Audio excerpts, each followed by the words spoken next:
Untuk rekomendasi batu andesit untuk lantai itu bisa pakai ukuran yang kotak-kotak seperti ini nih.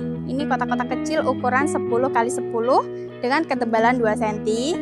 Dan ini ada ukuran 15 x 15 dengan tebal 3 cm.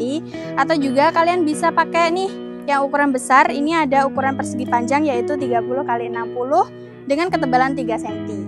Nah, itu tadi untuk rekomendasi ukuran batu andesit yang biasa untuk lantai.